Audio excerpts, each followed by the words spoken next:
দর্শক, দীর্ঘ ৪৫ বছরের এক যন্ত্রণাদায়ক অপেক্ষার চূড়ান্ত অবসান। অবশেষে বাংলার মাটিতে রচিত হতে যাচ্ছে ইতিহাসের সবচেয়ে বড়, চাঞ্চল্যকর এবং দৃষ্টান্তমূলক ন্যায় বিচারের এক নতুন অধ্যায়।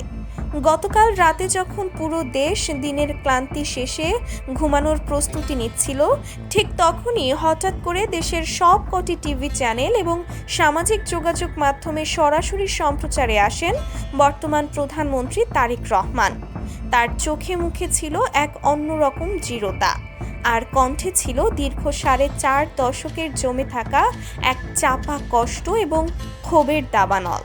তিনি জাতির উদ্দেশ্যে এমন এক কাঁপন ধরানো আলটিমেটাম দিয়েছেন, যা শুনে পুরো দেশের মানুষ রীতিমতো স্তব্ধ হয়ে গেছে। মাত্র ৭২ ঘন্টা, হ্যাঁ দর্শক, ঠিকই শুনেছেন, মাত্র ৭২ ঘন্টার মধ্যেই জিয়া ট্র্যাজেডির অন্যতম মূল হোতা এবং মাস্টার মাইন্ডদের প্রধান দোসর কুখ্যাত মেজর মোজাফফরকে প্রকাশ্যে ফাঁসির কাষ্ঠে ঝোলানোর এক চূড়ান্ত ঘোষণা দিয়েছেন তিনি। ডিবি কার্যালয়ে টানা রিমান্ডে মোজাফফরের চাঞ্চল্যকর সব স্বীকারোক্তির পর পুরো দেশ যখন উত্তাল, ঠিক তখনই প্রধানমন্ত্রীর এই লাইভ ভাষণ পতিত স্বৈরাচারের দোসরদের বুকে রীতিমতো ভয়ঙ্কর এক কাঁপুনি ধরিয়ে দিয়েছে। ১৯৮১ সালের ৩০ মে রাতের অন্ধকারে আধুনিক বাংলাদেশের রূপকার এবং তৎকালীন রাষ্ট্রপতি জিয়াউর রহমানকে যেভাবে নির্মমভাবে হত্যা করা হয়েছিল, সেই ক্ষত আজ দীর্ঘ ৪৫ বছর পরও দেশের কোটি কোটি মানুষের হৃদয়ে দগদগে। আর সেই ট্র্যাজেডির অন্যতম ঘাতক মেজর মোজাফফর যখন এতদিন পর ডিবির জালে ধরা পড়েছে, তখন তাকে নিয়ে সারা দেশে যে তোলপাড় শুরু হবে, সেটাই তো স্বাভাবিক। কিন্তু পরিস্থিতি যে এত দ্রুত অ্যাকশন মোডে চলে যাবে, তা হয়তো কেউ কল্পনাও করতে পারেনি।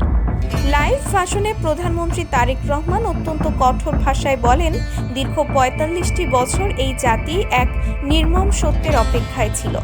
যারা রাতের অন্ধকারে আমার বাবাকে, এই দেশের একজন নির্বাচিত রাষ্ট্রপ্রধানকে নির্মমভাবে হত্যা করে দেশের ইতিহাসকে কলঙ্কিত করেছিল, তারা ভেবেছিল চিরকাল ধরাছোঁয়ার বাইরে থেকে যাবে। কিন্তু প্রকৃতির বিচার বড়ই নির্মম। আজ সেই ঘাতক চক্রের অন্যতম হোতা মোজাফফর আমাদের হাতে বন্দী। আমি স্পষ্ট ভাষায় বলে দিতে চাই, যে ঘাতকরা এই বাংলার মাটিতে এত বড় বেইমানি করেছে, তাদের কোনোভাবেই আর এক মুহূর্ত ছাড় দেওয়া হবে না। ডিবির রিমান্ডে থাকা মোজাফফর ইতোমধ্যেই এমন সব লোমহর্ষক তথ্য ফাঁস করেছে, যা শুনে স্বয়ং তদন্তকারী কর্মকর্তাদেরও চোখ কপালে ওঠার জোগাড়। মোজাফফর স্বীকার করেছে যে ১৯৮১ সালের ৩০ মে রাতের সেই অপারেশন কোনো সাধারণ সেনা বিদ্রোহ ছিল না, বরং এটি ছিল একটি সুপরিকল্পিত আন্তর্জাতিক এবং দেশীয় চক্রান্তের নিখুঁত নীলনকশা। সে জানিয়েছে কিভাবে সার্কিট হাউসের নিরাপত্তা ব্যবস্থাকে ভেতর থেকেই অত্যন্ত সুকৌশলে দুর্বল করে দেওয়া হয়েছিল, কিভাবে তৎকালীন প্রোটোকল অফিসারদের আগে থেকেই ভয় দেখিয়ে চুপ করানো হয়েছিল, সার্কিট হাউসের কোন দরজা দিয়ে ঘাতকরা প্রবেশ করবে, কে আগে গুলি চালাবে আর কে রাষ্ট্রপতির নিথর দেহ গুম করার দায়িত্ব নেবে, তার পুরো ছক আগে থেকেই তৈরি ছিল। মোজাফফর ডিবির কাছে একদম পরিষ্কারভাবে স্বীকার করেছে যে এই পুরো অপারেশনের রিমোট কন্ট্রোল ছিল সেই সময়কার প্রভাবশালী মাস্টার মাইন্ডদের হাতে, যারা পরবর্তীতে দীর্ঘ ১৫ বছর ধরে দেশ শাসন করেছে এবং ছাত্র জনতার গণ অভ্যুত্থানের মুখে বর্তমানে ভারতে পলাতক অবস্থায় রয়েছে।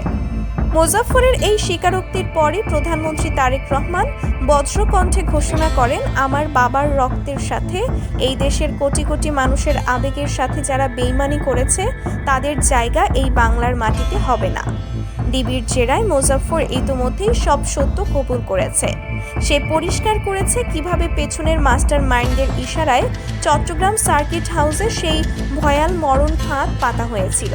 সব প্রমাণ এখন আমাদের হাতে। আমি দেশের প্রধানমন্ত্রী হিসেবে আজ এই লাইভ থেকে ঘোষণা করছি, আগামী ৭২ ঘন্টার মধ্যে দেশের প্রচলিত আইনি প্রক্রিয়া সম্পন্ন করে একটি বিশেষ দ্রুত বিচার ট্রাইব্যুনালের মাধ্যমে এই কুখ্যাত খুনি মোজাফফরকে প্রকাশ্যে ফাঁসির কাষ্ঠে ঝোলানো হবে।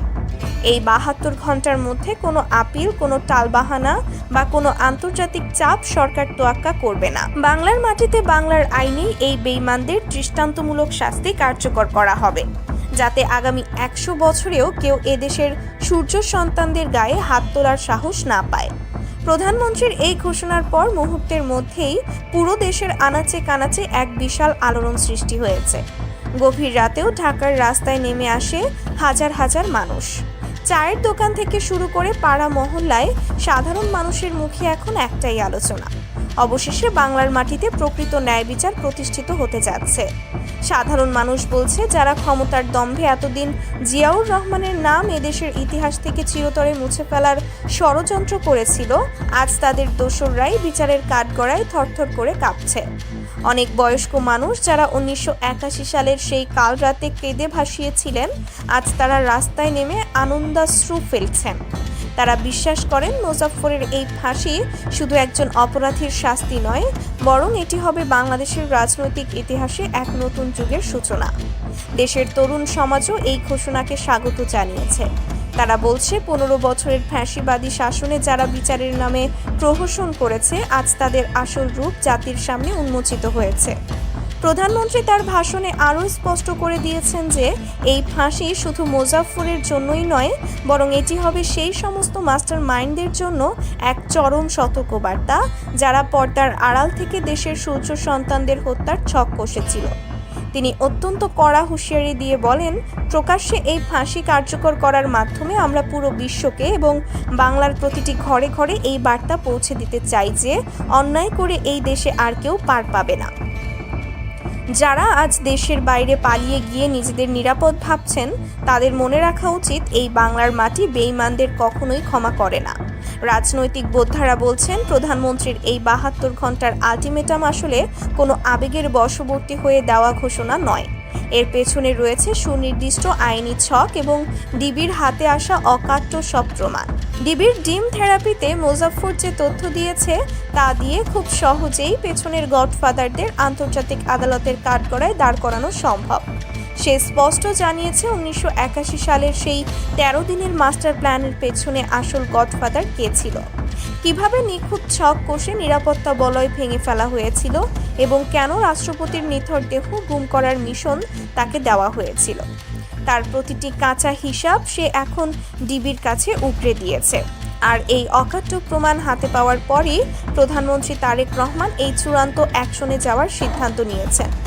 দর্শক, ক্ষমতার পালা বদলের পর বর্তমান সরকার যে জিরো টলারেন্স নীতিতে এগোচ্ছে, তা আজ দিনের আলোর মতোই স্পষ্ট। কিভাবে দুর্নীতিবাজ আর খুনিদের একে একে আইনের আওতায় আনা হচ্ছে। যারা একসময় ধরাকে সরা জ্ঞান করত, আজ তাদেরই প্রকাশ্যে ফাঁসির মুখোমুখি হতে হচ্ছে। প্রধানমন্ত্রী তারেক রহমানের এই 72 ঘন্টার আলটিমেটাম এবং প্রকাশ্যে ফাঁসির ঘোষণাকে আপনি কিভাবে দেখছেন? দীর্ঘ 45 বছর পর জিয়া ট্র্যাজেডির এই বিচার কি দেশের ইতিহাসে এক নতুন মাইলফলক হতে যাচ্ছে?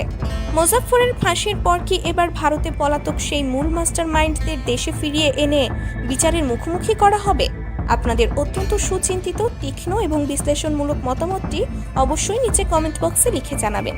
ভিডিওটি ভালো লাগলে একটি লাইক দিন এবং এই ঐতিহাসিক মুহূর্তের খবরটি সবাইকে জানাতে ভিডিওটি বেশি বেশি শেয়ার করুন।